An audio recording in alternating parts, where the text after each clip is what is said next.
호주 정부 관광청에서 한 일본인들과 실갱이를 벌이고 있는 한 호주 여성이 보입니다. 그녀는 한국을 언급하며 일본인들의 기를 팍 죽이는 듯한 행동을 하고 있는데요. 과연 무슨 일이 있던 걸까요? 안녕하세요. 저는 호주 정부 관광청에서 일하고 있는 35살 사라 존스입니다. 사실 관광청에서 일하는 게 제 꿈은 아니었어요. 원래는 세계를 자유롭게 오고 가며 여행을 하는 여행가가 되고 싶었지만 현실적인 어려움으로 인해 여행사에서 일을 하게 됐죠. 뭐 어쩌겠어요. 하고 싶은 일만 하면서 살 수는 없잖아요. 딱히 하고 싶었던 일은 아니었지만 여행사에서 일했던 시간들은 좋은 기억으로 남아 있습니다. 여행사에서 일을 하지 않았더라면 절대 보지 않았을 나라의 사람들도 많이 만났고 좋은 추억들도 쌓았거든요. 하지만 누구나 그렇듯 제가 일을 했던 여행사에도 진상이 있었어요. 그리고 그 진상들의 실체는 일을 시작한 지 얼마 되지 않아서 알게 됐죠. 출근 3일째가 되던 날, 한 무리의 사람들이 여행사 쪽으로 오더라고요. 그러자 제 옆에 있던 선배 한 명이 숨을 크게 내쉬면서 말했습니다. 또 왔네, 또 왔어. 항상 웃는 얼굴로 손님들을 맞이하던 선배가 왜 이렇게까지 불편한 감정을 감추지 않는지 궁금하더라고요. 그리고 조금 무섭기도 했어요. 원래 맨날 웃던 사람이 갑자기 정색하면 무섭잖아요.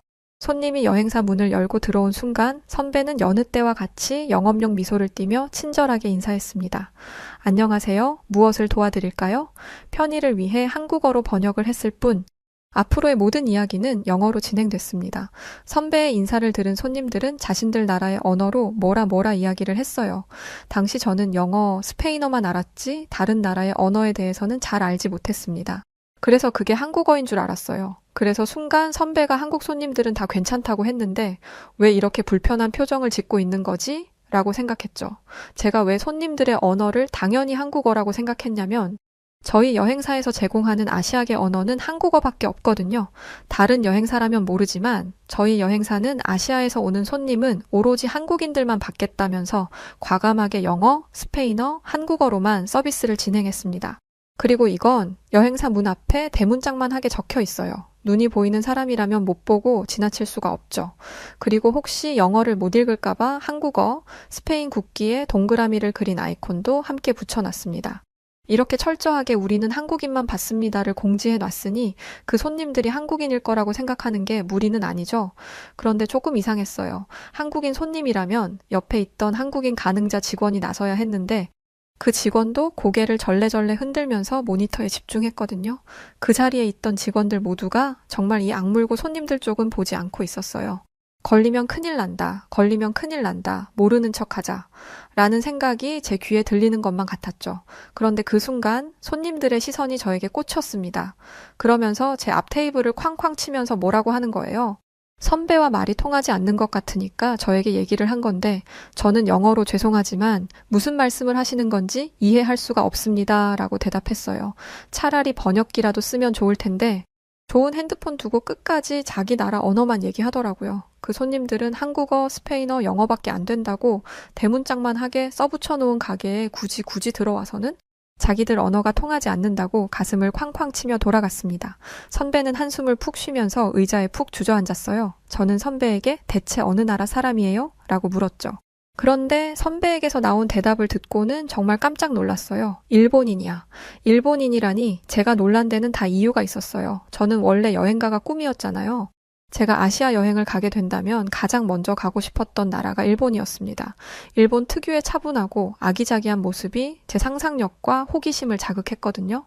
제가 사는 시드니는 자연과 붙어 있기는 하지만 도시적인 분위기가 큽니다. 그리고 크고 길쭉길쭉한 건물들도 많고 사람들도 크다 보니 건물의 층고 또한 높아요. 그래서 일본에 꼭 가보고 싶었죠. 그리고 일본 영화를 보면 꼭 등장하는 장면들 있잖아요. 자전거를 탄 사람들이 벚꽃이 휘날리는 도로를 달리면서 봄바람을 만끽하는 그런 장면이요. 저도 그런 여유와 동화 같은 장면들을 꼭 경험해보고 싶었습니다. 그런데 실제로 본 일본인들은 제 상상과 전혀 달랐어요. 친절하게 말을 건네고 웃으면서 대화하는 미디어 속 사람들은 어디 가고 눈을 뒤집어 깐 채 제 앞에 테이블을 공격적으로 쿵쿵 치는 사람들만 있더라고요. 그리고 제가 들은 게 일본어였을 거라고는 상상도 못했습니다. 제가 지금까지 영화나 드라마를 통해 들은 일본어는 나긋나긋하기만 했었거든요. 더욱 놀라운 건 이런 일이 한두 번이 아니라는 듯한 선배와 다른 직원들의 태도였습니다. 혹시 이런 일이 자주 있나요? 심할 때는 하루에 몇 번이나 저래. 하지만 우리는 일본어 서비스가 없잖아요. 그 말이 통하면 우리가 이렇게까지 일본인을 싫어하게 됐겠어? 일본어 서비스가 없다고 말을 해도 못 알아듣고 겨우 번역기 돌려서 알려줘도 안 가. 조금 이상하더라고요. 번역기를 돌려줘도 안 간다니? 설마 못 알아듣는 건 아닐 거고 요즘엔 번역기에 글을 읽어주는 기능까지 있잖아요. 알고 보니 일본인들은 일본어 서비스가 안 된다고 하면 왜 일본어 서비스가 없냐라면서 화를 냈다고 합니다. 이게 믿어지시나요? 저도 처음에는 에이, 그 정도는 아니겠지? 라고 생각했어요. 현실적으로 말이 안 되잖아요. 개념이 없는 사람들이 한 2명이라면 뭐 그건 그럴 수 있다고 생각해요. 하지만 이게 여러 번 반복된다는 건 개념이 없는 사람들이 한둘이 아니라는 건데 이런 비상식적인 일을 벌이는 사람이 이렇게나 많다니 선배들이 일본인들을 안 좋아해서 과장되게 말하는 거라고 생각했습니다. 그런데 출근 일주일도 되지 않아서 저는 선배들의 말에 200% 동의하게 되었어요. 일본인들이 화를 내는 이유는 간단했습니다. 왜 일본어를 알아듣지 못해? 였어요. 정말 말이 안 통하더라고요. 벽을 보고 말하는 것도 아니고 저희는 일본어 서비스를 제공하지 않습니다 라고 말하면 그때는 왜 일본어 서비스 제공을 하지 않는 거야? 호주로 여행 오는 일본인들이 얼마나 많은데 라고 외쳤죠. 물론 영어가 아니라 번역기를 보여주면서 말이죠. 번역기를 던지듯이 보여주면서 일본어로 고래고래 소리를 지르는데 그럴수록 제 안에서는 반감만 커졌습니다. 만약 일본인들이 점잖게 와서 일본인을 대상으로 하는 여행사가 많지 않네요. 일본인 여행객들을 위한 서비스를 시작해 볼 생각은 없나요? 그렇다면 많은 일본인들이 편하게 여행할 수 있을 거예요 라고 말을 했다면 저희도 긍정적으로 검토해 봤을 거예요. 하지만 이런 식으로 구는데 누가 좋게 대하겠어요. 회사에서 누구보다 이익을 따져야 하는 대표님조차 일본인 대상으로는 아무것도 안 한다라고 말씀하실 정도였어요. 저는 중국어만 시끄러운 줄 알았거든요. 그런데 일본어도 그에 못지않더라고요. 중국인들 때문에 골머리를 썩는 다른 여행사 직원들을 볼 때면 에이그? 그러게 중국인 안 받는 우리 여행사 같은 데로 갔어야지 라는 생각이 절로 날 정도였죠. 그렇다면 저희 여행사가 받는 유일한 아시아 국가인 한국은 어땠을까요? 제가 경험한 한국 관광객들은 단연 최고였어요. 매너도 좋았고 한국어 가능한 직원이 없으면 영어로 능숙하게 대화했죠. 영어를 잘 못하는 분들도 더듬더듬 영어를 써보려고 노력하셨고 연세가 있는 분들은 영어 회화책을 들고 문장을 찾아가며 자신들의 생각을 전달하려고 하셨습니다. 물론 그분들이 그렇게까지 하셔야 할 이유는 없어요. 그러나 해외에 여행을 나왔으니 기왕 나온 거 언어 공부도 함께 해보자 라는 마음을 알게 되니까 괜히 제 마음이 다 뭉클하더라고요. 멋있어 보이기도 했고요. 번역기 사용은 당연히 기본이었습니다. 그래서 한국어 가능 직원이 자리를 비워도 초짜인 제가 응대를 할 수 있을 정도였죠. 저는 왜 사장님이 한국인들만을 고집하는지 바로 이해할 수 있었어요. 그때만 해도 중국, 일본인에 비해 한국인 여행자 수는 많이 적었거든요. 쪽수로 밀어붙이는 중국, 일본을 겨냥하는 게 돈을 더 쉽게 벌 수 있는 방법이었죠. 그럼에도 불구하고 한국을 선택한 건 저로서는 너무나 감사한 일이었습니다. 여행사에서 일하는 게 어느 정도 익숙해져서 가이드 보조 업무를 시작하게 된 제가 가장 좋아하는 손님들은 단연 한국 손님들이었어요. 한국 손님들은 하나부터 열까지 모든 게 완벽했거든요. 제가 이렇게 한국 분들이 많이 보시는데 제 이야기를 보내서 좋은 얘기를 하는 게 아니고 정말 모든 한국인 손님들은 나이스했습니다. 일단 방문하는 곳에서 일하는 직원들에게 예의 바르게 행동하셨어요. 식당에서 직원이 음식을 가져다 줘도 인사하고 심지어 계산을 하고 나갈 때조차 고개를 숙이면서 인사를 하시더라고요. 처음에는 고맙다고 말할 때마다 고개를 숙이는 게 무슨 의미인지 몰랐는데 그게 한국에서는 예의를 나타내는 행동을 알고 나니 한국에 대한 궁금증이 커졌습니다. 사실 호주에서는 돈을 지불하고 받는 서비스에 대해 그리 고마워하지 않습니다. 당연한 거라고 생각하죠. 그래서 고맙다는 말에 큰 의미가 없어요. 습관 같은 거죠. 왜 호주 사람과 한국인들 사이에 이런 차이가 있는지 궁금해져서 한 번은 제가 보조하고 있는 한국인 담당 가이드 분에게 왜 한국인들은 일하는 직원에게 굳이 예의를 차려서 인사를 하는지 물어보았어요. 그러자 그분은 한국인들의 예의 바른 인사에는 서비스를 제공한 사람의 노력을 인정하는 자세가 포함되어 있다고 하셨습니다. 뿐만 아니라 이렇게 인사하는 행위 자체를 상대에 대한 존중과 배려로 생각한다고 하셨죠. 그리고 한국인들은 아주 어렸을 때부터 이와 같은 교육을 받는다고 합니다. 가이드분은 한국에서 대학을 나온 분이셨는데요. 그분은 한국에 가서 가장 놀랐던 게 이것이라고 말씀하셨어요. 한국 아이들이 유치원에 가서 가장 먼저 배우는 게 뭔지 알아요? 바로 인사예요. 심지어 어른에게 인사하는 방법, 친구들에게 인사하는 방법, 언니나 오빠에게 인사하는 방법을 전부 따로 배우죠. 너무 놀랐어요. 인사의 방법이 있다니? 그리고 상대가 누구냐에 따라 인사를 다르게 한다니, 그리고 아이의 부모님들도 어른을 만날 때마다 아이들에게 인사하는 것을 교육한다고 했습니다. 어린이집, 유치원 차를 타고 내릴 때마다 부모님과 선생님께 배에 손을 얹고 인사한다고 했죠. 저는 이런 한국식 교육이 성인이 될 때까지 영향을 끼친다고 생각했어요. 인사는 곧 배려이고 인사를 어렸을 때부터 배웠으니 한국인들 몸에는 배려가 배어 있을 수밖에 없는 거죠. 저는 이런 차이점이 한국인과 다른 나라의 사람들의 수준 차이를 만든다고 생각했습니다. 특히 저희 여행사에서는 더더욱이요. 한국 사람들의 대부분은 영어를 잘했지만 그 중에서도 영어가 익숙지 않은 분들이 계셨어요. 하지만 그분들은 익숙지 않더라도 소통하기 위해 노력하셨죠. 왜냐하면 외국인 서버가 한국어를 모를 수도 있잖아요. 그런데 주변에 있는 일본인 관광객들은 아주 당당하게 일본어로 주문을 했습니다. 저는 여행사에서뿐만 아니라 일반적인 식당에서까지 이런 뻔뻔한 행동을 하는 모습에 경악을 금치 못했어요. 대체 왜 모든 사람들이 일본어를 할 수 있을 거라 생각하는지 아무리 노력해도 이해가 되지 않더라고요. 일본에 완전히 질려버린 저는 여행하고 싶은 나라 버킷리스트에서 일본을 완전히 지워버렸습니다. 저는 20대 초반에 일하던 여행사를 그만두고 느지막하게 입학한 대학을 졸업한 뒤 여러 일을 하다가 지금 소속되어 있는 관광청에 들어오게 되었어요. 그리고 그곳에서 호주로 워킹 홀리데이를 하러 오는 사람들의 관리를 담당하게 되었죠.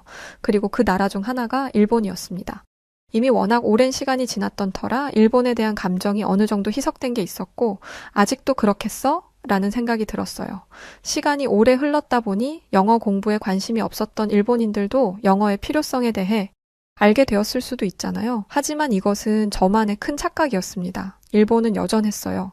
예전에는 일본의 고택들이 전통을 드러내고 전통을 지키려 유지하는 일본이 멋있어 보였는데 일본에 직접 와서 보니까 고집으로 밖에 보이지 않더라고요. 영어요? 여전히 사태가 심각했습니다. 그래도 젊은 친구들은 좀 나을 줄 알았는데 전혀 아니었어요. 제가 여기까지 말하면 이렇게 생각하시는 분들도 계실 것 같은데요.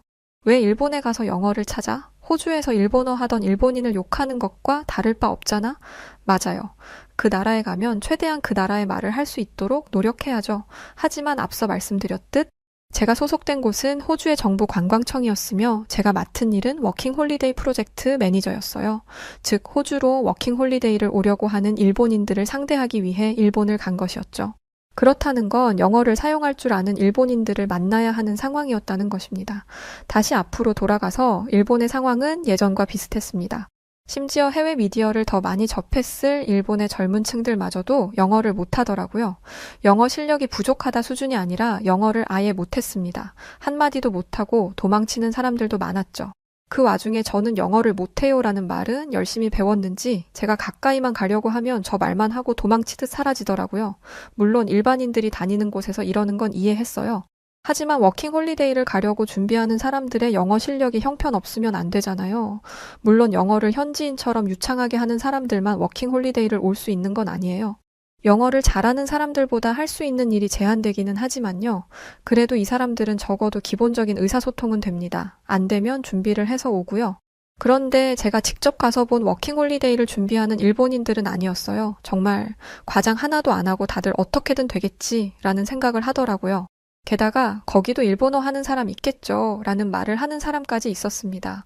이 사람들이 하는 말은 15년 전의 일이에요. 제가 여행사에서 일할 때만 해도 호주나 다른 나라로 여행하는 일본인들이 정말 많았습니다. 아시안 하면 일본인 아니면 중국인일 정도였고 아시안을 보면 곤니찌와 라는 인사를 가장 먼저 했을 정도니까요. 하지만 이건 벌써 10년이 넘은 얘기예요. 요즘에 여행을 가장 많이 다니는 아시안들은 중국인과 한국인입니다. 하지만 아시안을 보면 하는 인사는 안녕하세요예요.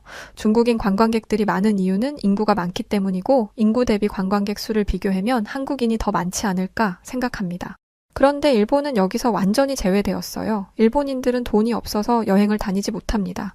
일본 엔화가 악세를 타면서 해외에 나가는 것 자체가 어려워졌죠.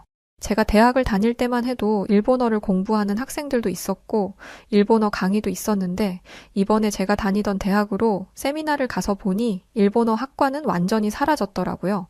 제가 대학에 다닐 때만 해도 꽤 있었던 일본인 유학생들은 씨가 말랐고요. 이런 상황인데 어떻게 호주에 가서 일본어를 하는 사람을 찾겠어요? 저는 워킹 홀리데이를 준비하는 사람들에게 이 현실을 알렸습니다. 그런데 하는 말이 증거 있어요? 해외로 나가는 일본인의 수가 확연히 줄었다는 걸 누구보다 잘 알아야 하는 사람들이 증거를 운운하는 꼴이 우습길래 저는 제가 가지고 있는 자료를 보여주었습니다. 설마 이걸 쓸 일이 있겠어? 라고 생각하며 수집해온 자료가 도움이 되는 우스운 상황이 벌어진 거죠. 미국 사회에서 일본인의 존재감이 줄어들고 있다는 뉴스 기사입니다. 미국 내 일본의 영향력은 눈에 띄게 감소했고 일본을 위협으로 인식하는 비율은 80%에서 20%로 떨어진 지 오래고요.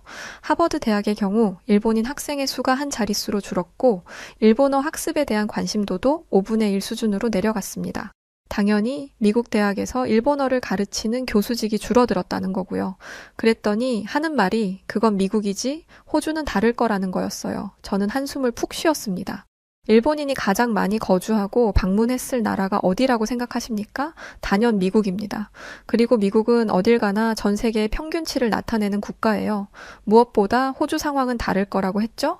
저는 호주에서 나고 자란 호주 토박입니다. 호주에는 원래도 일본인이 별로 없었는데 지금은 더 없어요. 저는 여기서 끝내지 않았습니다. 대만의 한 기사입니다. 해외에 있는 일본인 관광객, 고객의 80%는 일본어로 의사소통을 하길 기대한다고 하죠. 그리고 이건 사회적인 문제로 인식되고 있어요. 그런데 일하러 온 사람마저 일본어로 의사소통하길 원한다? 고용주 입장에서 좀 생각하세요. 제가 대학 교수도 아니고 여기서 이런 걸 하나하나 설명할 의무는 없었어요. 그런데 너무 답답하더라고요. 저는 멍청하고 실없는 소리를 들으면 화가 나요. 그런데 일본인들은 일본의 국격이 있으니 천천히 말하면 알아들을 수 있을 거다라는 주장을 펼쳤습니다. 일본의 국격이라니 그게 언제적 일인가요? 저는 이 우물한 개구리들에게 현실을 알려주고 싶었습니다. 아직도 일본이 아시아의 넘버원이라고 생각하는 건데 아시아의 주류 국가는 한국이 된 지 오래입니다. 이 얘기를 하니까 미간이 움찔거리는 게 느껴지더라고요.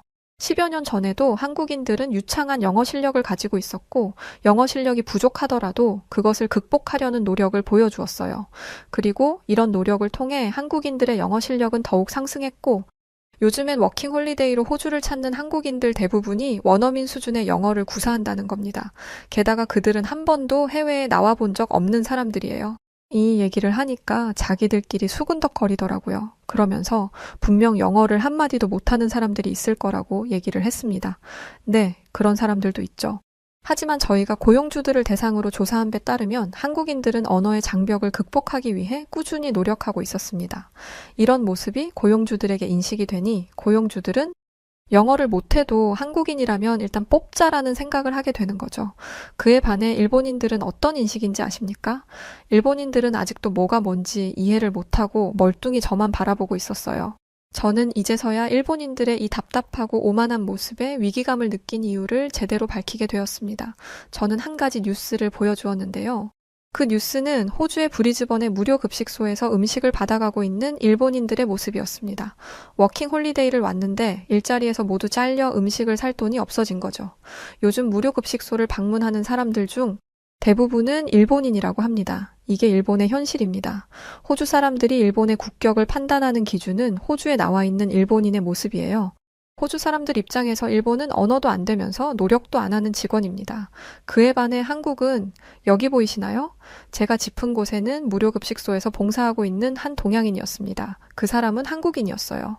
누구는 일자리 없어서 무료급식으로 생계를 전전하고 누구는 남의 땅에서 봉사활동을 하고 한국인들은 그 누구도 따라올 수 없는 성실함을 바탕으로 호주에서 인정을 받고 있을 뿐만 아니라 한국의 국격을 드높이고 있어요. 이런 한국인들도 언어의 장벽을 극복하기 위해 노력합니다.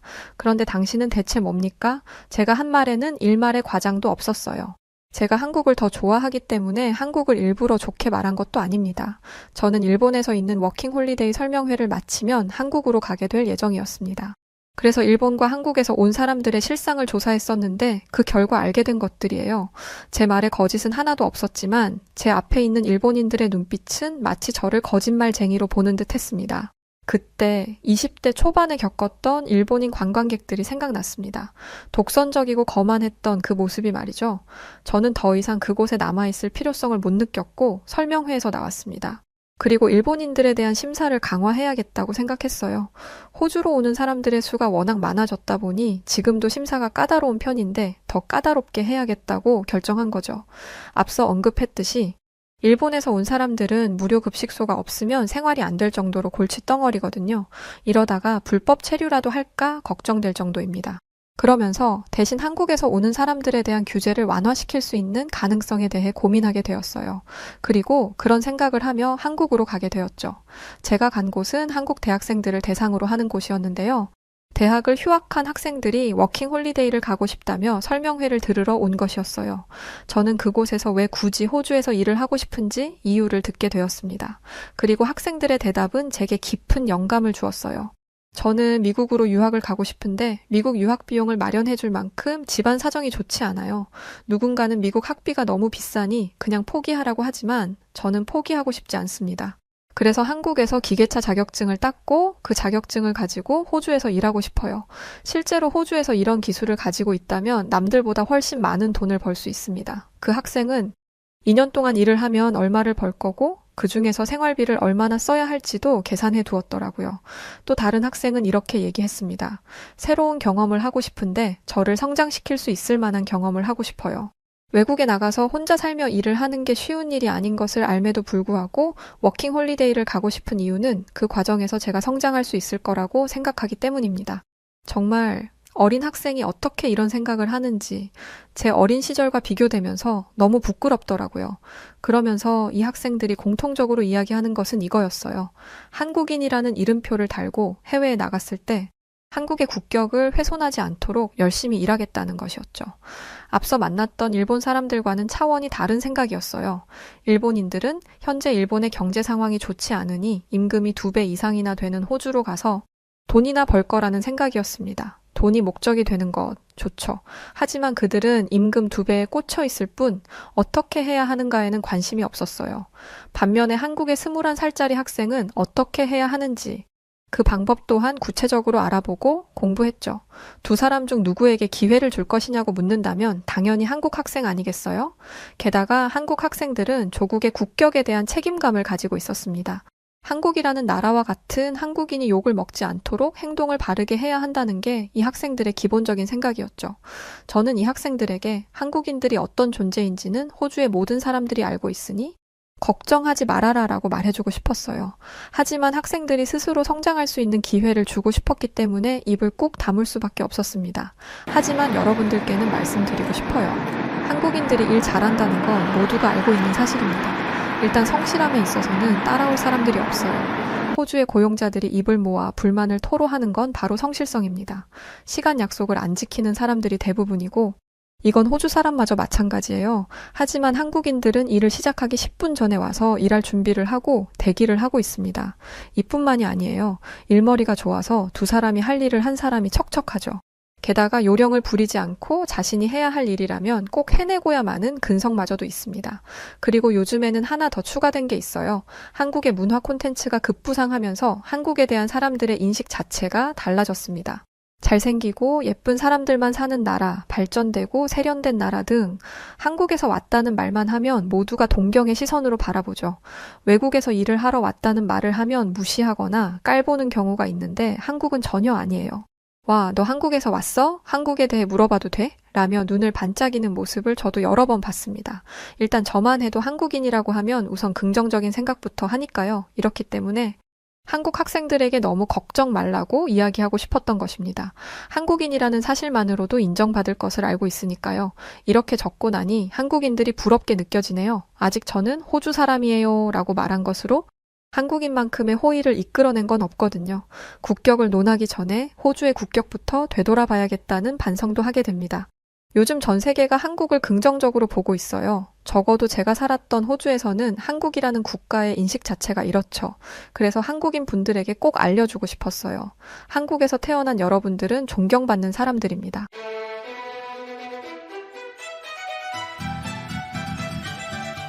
안녕하세요. 송은지입니다. 여우튜브는 명품 브랜드인 에르메스와 좋은 기회를 가질 수 있게 되었는데요. 사실 저희는 참전 용사분들을 돕는 기업에 동참하고 있습니다. 그런데 자체적으로 에르메스 광고 협업을 통해 좋은 활동을 구상해 볼 수 있게 되었어요.